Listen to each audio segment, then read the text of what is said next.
Hello students, स्वागत है आपका विक्रम एकेडमी यूट्यूब चैनल पर। आज हम 12th स्टैंडर्ड का book keeping and accountancy subject सीख रहे हैं। फाइनल अकाउंट ये टॉपिक चालू है। आज हम नेक्स्ट प्रॉब्लम लेने जा रहे हैं। चलो स्टार्ट करते हैं। Reading from the following trial balance of messrs Meera and Madhav prepare trading and profit and loss account for the year ended 31st March 2019 and balance sheet as on that date। Trial balance given है आपके सामने। ये है debit balances all and एक credit balances all. Debit balances में होते हैं expenses and assets. याद रखना, डेबिट बैलेंस में होते हैं या तो एक्सपेंसेस या फिर एसेट्स। क्रेडिट बैलेंसेस में होंगे इनकम या फिर लायबिलिटीज। तो उसी तरह से हम डिसाइड करेंगे कि ये जो ऑल आइटम्स यहाँ पे दिए हैं कौन से अकाउंट में हमें पुट करने हैं। ठीक है, पोस्टिंग कहाँ करनी है ये हमें देखना है। तो चलो देखते हैं। स्टॉक है 1 अप्रैल 2018, ये स्टार्टिंग डेट है क्योंकि एंडिंग डेट है 31 मार्च 2019। तो ये स्टार्टिंग डेट है यानी ओपनिंग डेट, इसलिए ओपनिंग स्टॉक कहा जाएगा जो जाएगा ट्रेडिंग में। ओके, जगह फिक्स है ट्रेडिंग की, स्टॉक जाता है ट्रेडिंग। डेटर्स ये एसेट्स बनते हैं इसलिए एसेट्स में जाएंगे। बिल रिसीवेबल ये भी एसेट्स बनते हैं तो रखेंगे एसेट्स में। परचेज पार्ट होता है ट्रेडिंग का तो इसलिए ट्रेडिंग में जाएगा। रिटर्न्स है यहाँ पे तो रिटर्न्स हमें लेस करने हैं। अभी रिटर्न्स यहाँ पे कुछ बोले नहीं है, मतलब कौन से रिटर्न्स है, परचेज रिटर्न है या सेल्स रिटर्न है, तो यहाँ पे कुछ दिया नहीं है।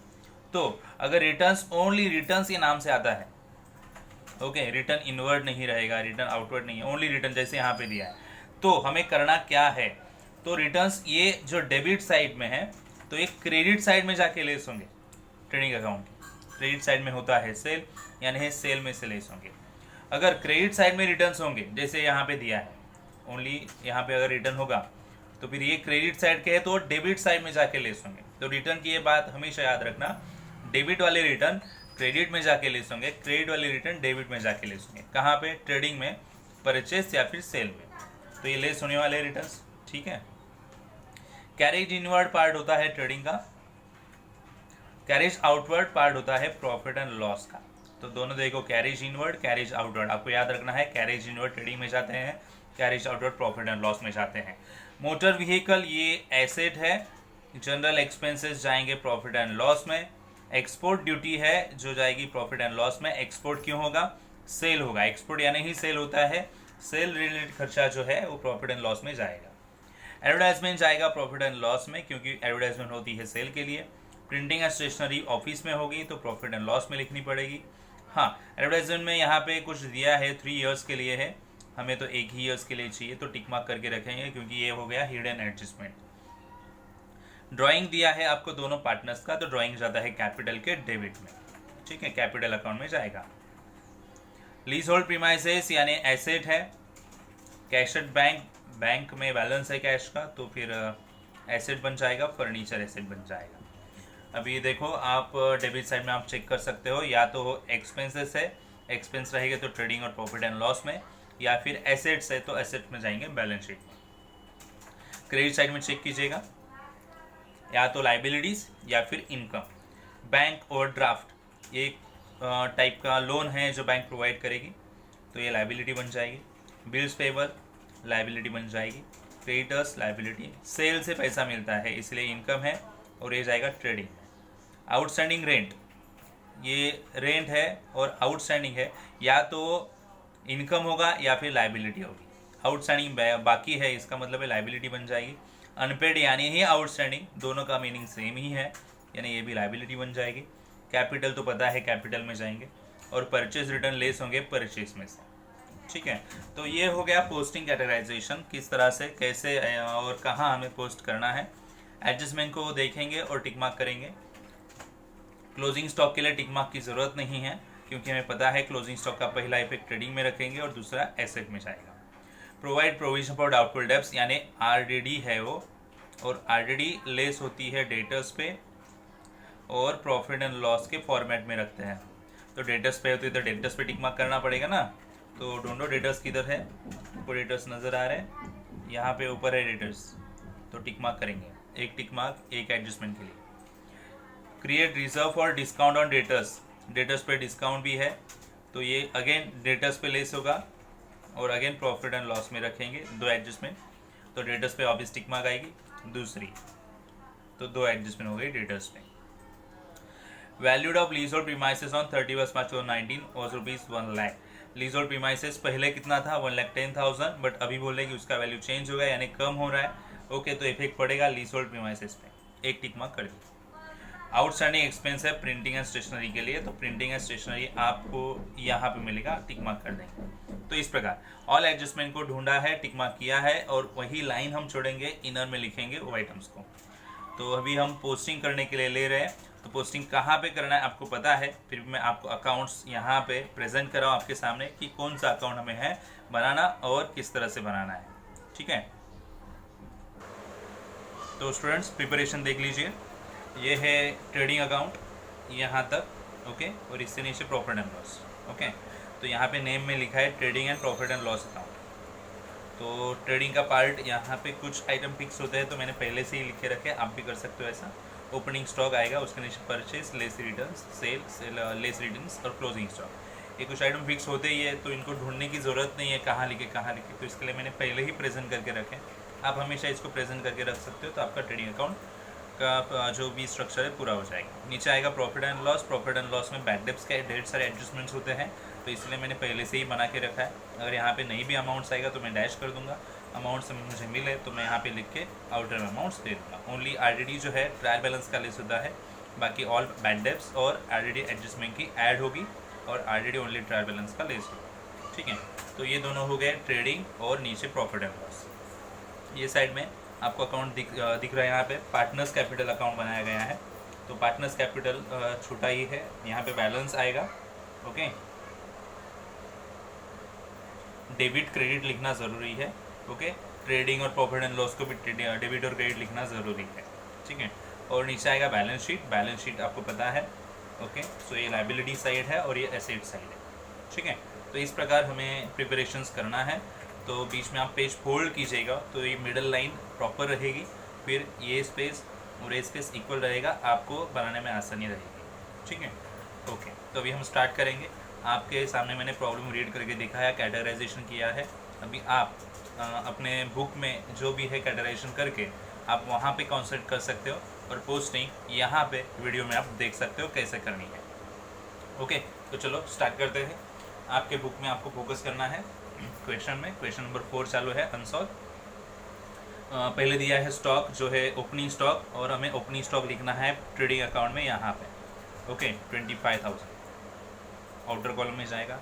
उसके नीचे दिया है डेटर्स, जिस पे 2 टिक मार्क है, और डेटर्स लिखने हैं एसेट्स में, क्योंकि एसेट हमने पहले ही कैटेगराइज किया है। तो डेटर्स और 80,500 2 टिक मार्क है, तो नियर बाय 3 लाइन्स तो हम छोड़ेंगे। ठीक है, ओके, देन डेटर्स के आगे है बिल्स रिसीवेबल, जो हमें एसेट्स में ही लिखना है। तो यहाँ पे लिखेंगे बिल्स रिसीवेबल। रिसीवेबल का अमाउंट है 10,000, आउटर में जाएगा क्योंकि टिक मार्क नहीं है। ठीक है, आगे देखते हैं। आगे है परचेस, जो रखेंगे ट्रेडिंग में, और ट्रेडिंग आपको पता है यहाँ पे। ओके, सो यहाँ पे लिखना है इनर कॉलम में, क्योंकि रिटर्न है उस पर 2,08,500 2,08,500 लिख दिया। ओके, उसके आगे रिटर्न्स हैं, तो आपको मैंने बताया रिटर्न्स जो आपको डेबिट में दिखेंगे रिटर्न्स, वो यहाँ पे क्रेडिट में लेस होंगे, ये क्रेडिट साइड है। और अगर क्रेडिट में रिटर्न्स रहेंगे ट्रायल बैलेंस में, तो यहाँ पे डेबिट में लेस करेंगे। तो रिटर्न्स और डेबिट साइड में दिख रहे हैं 1,000 रुपीज़ के, तो लेस करेंगे यहाँ पे क्रेडिट साइड में लाके, यानी सेल के नीचे। ठीक है, कैरेज इनवर्ड ट्रेडिंग का पार्ट होता है, तो यहाँ पे लिखेंगे carriage inward.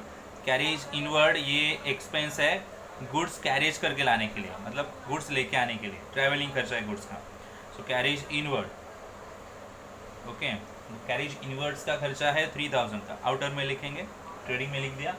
Okay, carriage outward ये प्रॉफिट एंड लॉस का खर्चा है, ये गुड्स, ये भी गुड्स कैरेज का खर्चा है, बट ये फैक्ट्री से बाहर लेके जाने के लिए।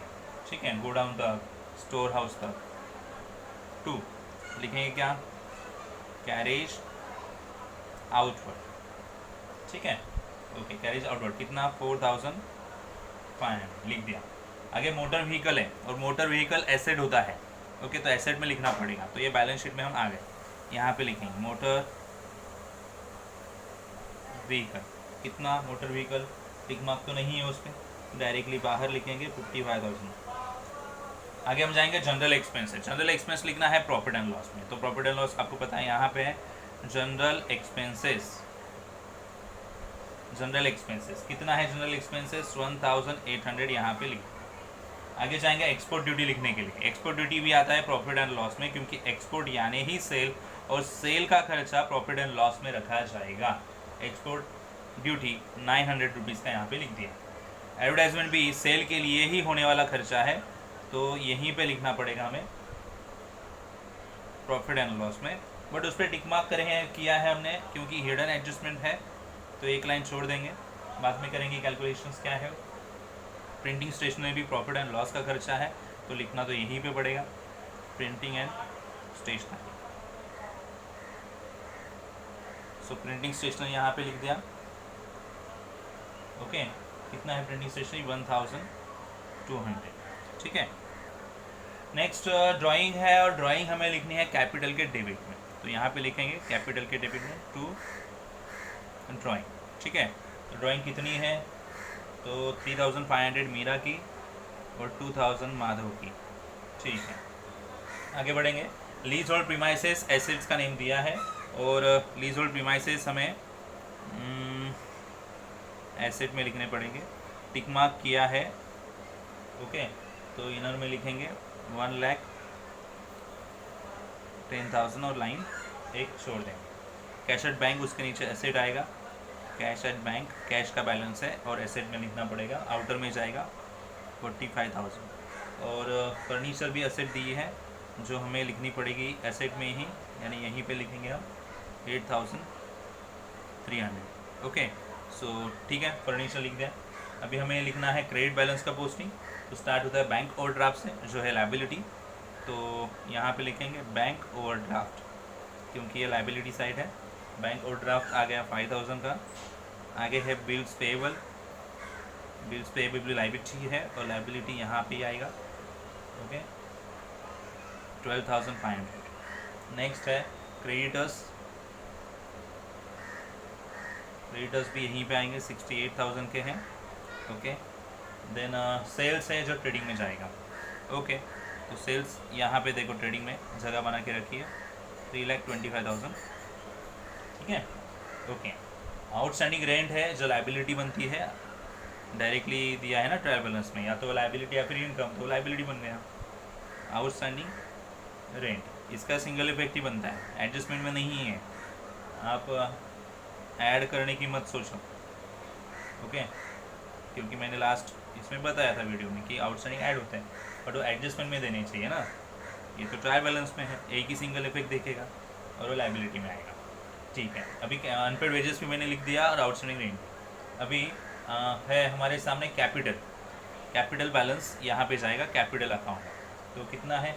दोनों का सेम ही है, 75,000 और 75,000, ठीक है।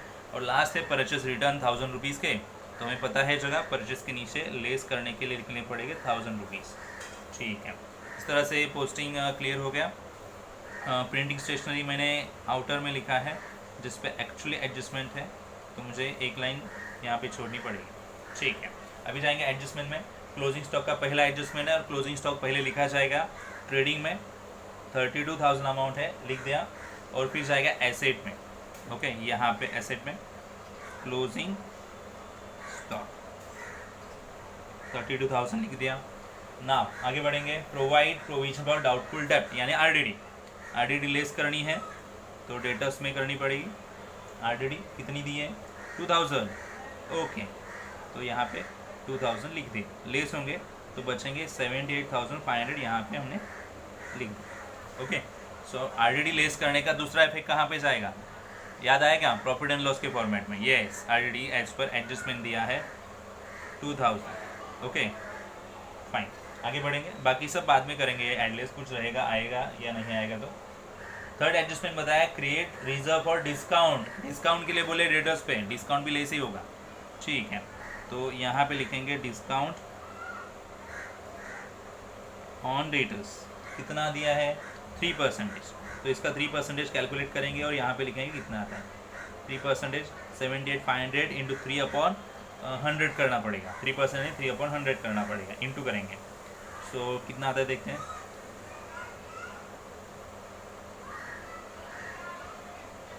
कितना आएगा 2255, 2355 आएगा 2355, और लेस करने पे अमाउंट क्या आएगी हमें ये देखना पड़ेगा।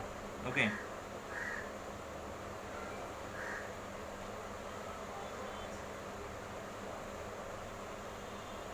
$76,145 आएगी। ठीक है,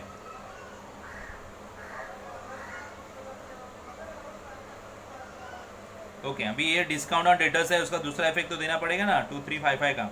ओके, कहाँ पे देंगे, तो प्रॉफिट एंड लॉस में ही जाएगा, डिस्काउंट है, खर्चा है, लॉस है। ओके, तो यहाँ पे लिखेंगे to discount on debtors 2355। Okay, हो गया। अभी क्या है, लीज होल्ड प्रीमाइसेस का वैल्यू चेंज किया है उन्होंने, बता रहे हैं कि लीज होल्ड प्रीमाइसेस अभी 1,10,000 की नहीं रही, अभी वो 1,00,000 की बन चुकी है। सीधा सीधा हिसाब है, यहाँ पे 10,000 कम हो चुका है तो उसे हम डेप्रिसिएशन बोलेंगे। 10,000 कम होने पे ही वैल्यू कितनी बनेगी, 1,00,000। जो वैल्यू बनी है 1,00,000 वो आप बाहर आ गए यहाँ पे, और पता चला कि 10,000 कम हो गए, तो 10,000 डिफरेंस है जो कम हो रहा है, डेप्रिसिएशन कहा है, तो डेप्रिसिएशन लॉस है, और इसका दूसरा इफेक्ट भी बनेगा, जाएगा कहाँ पे, लॉस, प्रॉफिट एंड लॉस के डेबिट में। Depreciation on leasehold premises कितना, 10,000 का हो गया। और अभी लास्ट आउटस्टैंडिंग है प्रिंटिंग स्टेशनरी के लिए, कितने, 500, तो यहीं पे करेंगे add outstanding printing and stationery, 500 का ऐड होगा। आउटस्टैंडिंग हमेशा ऐड होते हैं, पता है आपको, एडजस्टमेंट में देंगे तो आउटस्टैंडिंग हमेशा ऐड करने हैं, पहला इफेक्ट बनेगा। और आउटस्टैंडिंग लाइबिलिटी बनती है क्योंकि देना बाकी है, आउटस्टैंडिंग यानी बाकी है, लाइबिलिटी बनेगी, और लाइबिलिटी लिखी जाएगी यहाँ पे, आउटस्टैंडिंग प्रिंटिंग एंड स्टेशनरी, यहाँ पे यानी लाइबिलिटी में लिखी जाएगी बैलेंस शीट साइड में। ओके, तो 500 रुपया होगा। इस तरह से पोस्टिंग पूरा हो चुका है और एडजस्टमेंट भी पूरे हो चुके हैं। ओनली हिडन एडजस्टमेंट बाकी है जो है एडवर्टाइजमेंट का, कैलकुलेशन करना पड़ेगा। एडवर्टाइजमेंट वैल्यू कितना है एडवर्टाइजमेंट का, 4,800। ओके, पेड किया है 3 साल के लिए, 3 साल यानी कितने मंथ्स होंगे, 36 मंथ। और हमें कितने मंथ्स के लिए कैलकुलेट करना पड़ेगा, देखो 1 अक्टूबर से दिया है, हमारा ईयर जो है वो एंड होता है 31 मार्च 2019 को, यहीं तक ही हमारा ईयर है, यहीं तक ही हम देखेंगे। बाकी नेक्स्ट पीरियड फ्यूचर पीरियड हो गया हमारे लिए, तो फ्यूचर पीरियड यानी प्रीपेड हो गया, तो हमें ढूंढनी है प्रीपेड अमाउंट जो लेस करनी पड़ेगी। ठीक है, तो प्रीपेड यानी कितने मंथ्स प्रीपेड हो गए देखते हैं। तो अक्टूबर से मार्च तक 6 मंथ ही अपने हैं, 36 में से 6 मंथ अपने हैं, तो बचे कितने मंथ्स, 30 मंथ्स प्रीपेड बन गए। तो 30 मंथ्स प्रीपेड का कितना आएगा देखते हैं, चलो। ओके, डिवाइड करेंगे, 6 5 6 6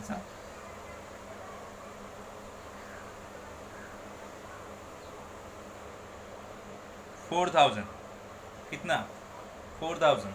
ओके, तो 4,000 क्या है, प्रीपेड है, हमें प्रीपेड ही अमाउंट चाहिए थी। कैसे पता किया, टोटल 36 मंथ का, 3 साल का दिया ने 36 मंथ का दिया है, और हमारे ये पीरियड में ओनली 6 मंथ की ही अमाउंट आनी चाहिए, बरोबर, यानी बाकी सब तो फ्यूचर पीरियड का है।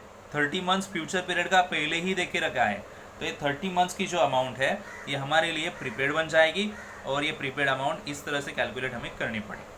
ठीक है, तो अभी प्रीपेड वाला जो इफेक्ट है हमें कैसे देना है, प्रीपेड हमेशा लेस होता है, तो यहाँ पे सॉरी एडवर्टाइजमेंट में लिखेंगे प्रीपेड 4,000, कितनी अमाउंट मिली, 4,000, बच्चे कितने, 800, और ये लिखने पड़ेंगे हमें प्रीपेड यानी असेड होती है, प्रीपेड असेड होती है, तो असेड में लिखेंगे प्रीपेड एडवर्टाइजमेंट, कितने लेस किए उतने ही ले लो, 4,000 लेस किए तो 4,000 लिखने पड़ेंगे। ठीक है, तो इस प्रकार एडजस्टमेंट्स हो गई है। हमें बैड डेब्ट्स की अमाउंट्स बाहर निकालनी है, कुछ भी नहीं है एडलेस करने के लिए, तो 2,000 बाहर, परचेज सेल की अमाउंट्स बाहर निकालनी है, तो लेस करने के बाद कितनी आएगी यहाँ पे लिख देंगे, लेस करने के बाद कितनी आएंगी यहाँ पे लिख देंगे।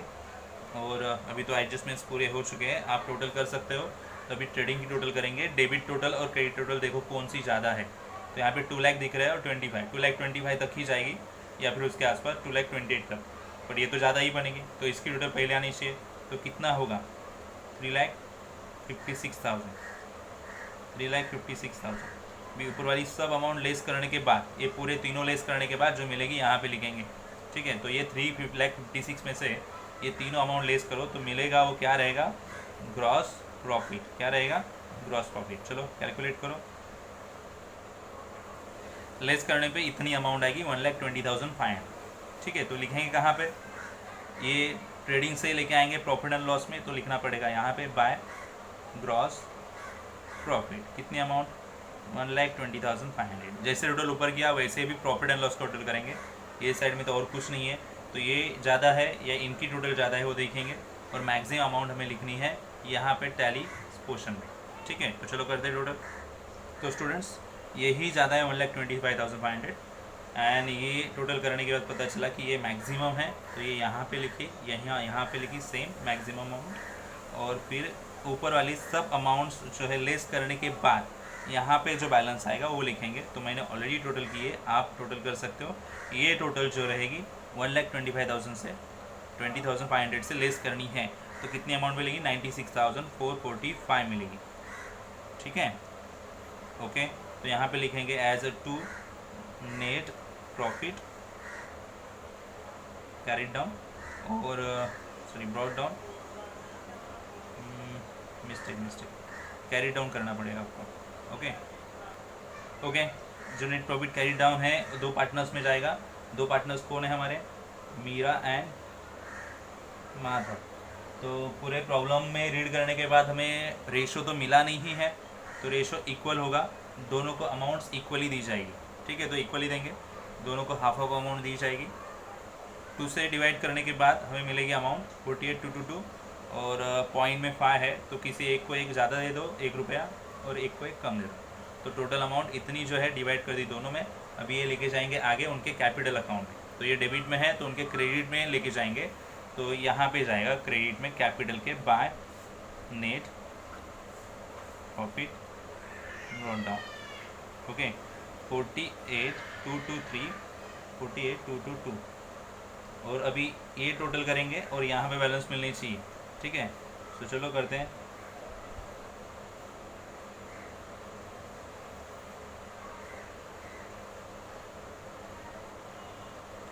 ओके, सो 123,223, 123,222, और ऊपर वाली लेस करने के बाद कितने अमाउंट्स मिलेंगे वो यहाँ पे हमें लिखने हैं।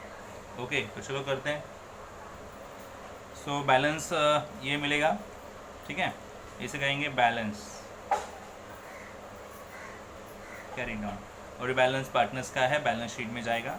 सो 1,19,723 एंड 1,21,222 ऐसे बैलेंस आ गए। ठीक है, तो इनकी टोटल यहाँ पे लिखेंगे 3 into 5, 2 into 4, 7 into 9, okay, 9 and 1, 10 carry 1, 4, 240, 945।